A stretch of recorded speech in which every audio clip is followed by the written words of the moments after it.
Boker Tov, il est 8h, heure de Jérusalem, 7h, heure de Paris. C'est l'heure du premier journal d'information sur Studio Kalita, relayé par Radio J. Échauffouré ce matin dans ce qui était, jusqu'à il y a 2 ans encore, la localité d'Amona en Samarie. Des policiers ont tenté d'évacuer 3 caravanes qui avaient été installées sur place il y a 3 semaines à peine par des habitants juifs. Ces habitants se sont opposés à cette évacuation. Au total, 6 personnes ont été légèrement blessées au cours de ces frictions avec les forces de sécurité. Ceci étant, un responsable de la sécurité du Shin Bet a affirmé hier que si la tendance à une dégradation de la situation se poursuivait en Judée et en Samarie de la part de militants juifs radicaux sous le couvert de ce que l'on appelle le Tag Mechir, le prix à payer, cela pourrait conduire vers un nouvel attentat terroriste du type de celui de la localité de Douma lorsque des Israéliens ont incendié une maison palestinienne tuant 3 des membres de la même famille. Le Shin Bet a souligné hier qu'au cours de l'année 2018, on a constaté une augmentation dramatique du nombre des incidents provoqués par le prix à payer, dont une quarantaine étaient dirigés précisément contre les forces de sécurité israéliennes, en particulier dans la région de Yitzhar, dans le nord de la Samarie. Selon ce responsable du Shin Bet, ces incidents ne sont pas du tout cautionnés par des rabbins de la mouvance sioniste religieuse, mais ils sont provoqués par des jeunes, ce que l'on appelle en général des jeunes des collines. Il a critiqué la justice israélienne qui avait tendance, ou qui aurait tendance, à libérer trop facilement, selon lui, de prison certains de ces jeunes radicaux.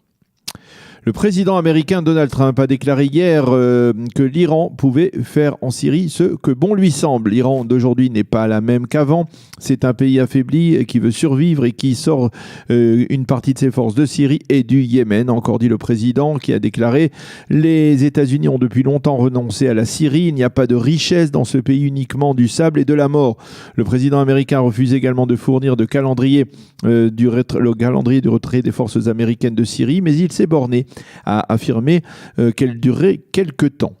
C'est la citation des propos du président américain, qui a également affirmé que les États-Unis souhaitaient défendre les Kurdes en Syrie, et ce bien qu'ils vendent du pétrole à l'Iran en violation des sanctions. Le porte-parole des Kurdes syriens s'est d'ailleurs félicité de ce soutien américain. Il a affirmé que depuis l'annonce du départ des soldats américains de Syrie, eh bien, les États-Unis avaient envoyé d'importantes quantités d'armes aux Kurdes en provenance d'Irak.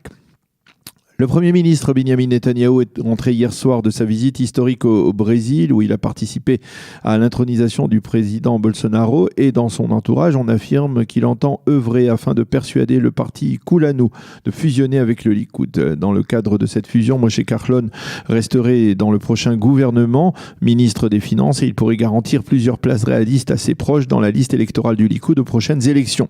Mais au sein de Kulanu, on affirme de manière assez ferme qu'il n'est pas question de fusionner avec le Likoud, car Kulanu, dit-on, a été créé pour pallier justement à l'absence de politique sociale du grand parti de droite. Nous serons indépendants lors des prochaines élections et nous nous renforcerons, ont déclaré certains des responsables du parti hier soir. Le comité central du foyer juif se réunira la semaine prochaine pour valider l'annulation des primaires au sein de ce parti, secoué, on le sait, par le départ de Naftali Bennett et d'Ayelet Shaked. Le nouveau président du parti sera désigné, lui, par un conseil d'une douzaine de hautes personnalités de la mouvance sioniste religieuse. Quant à la liste électorale, elle sera formée par le comité central.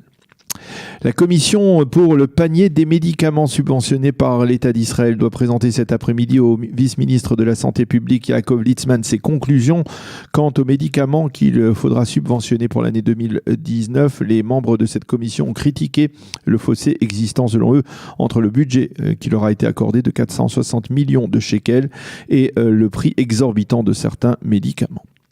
Enfin, une donnée intéressante, en 2008, on n'a recensé aucun infiltré illégal en Israël. Au contraire, 11 000 infiltrés africains, essentiellement d'Érythrée, qui s'étaient installés illégalement en Israël ces dernières années, ont quitté le pays. Aujourd'hui, il y aurait en Israël, selon les dernières données officielles, quelques 35 000 infiltrés illégaux, alors qu'ils étaient, on va dire, à leur apogée, au nombre maximum de 64 000 il y a plusieurs années.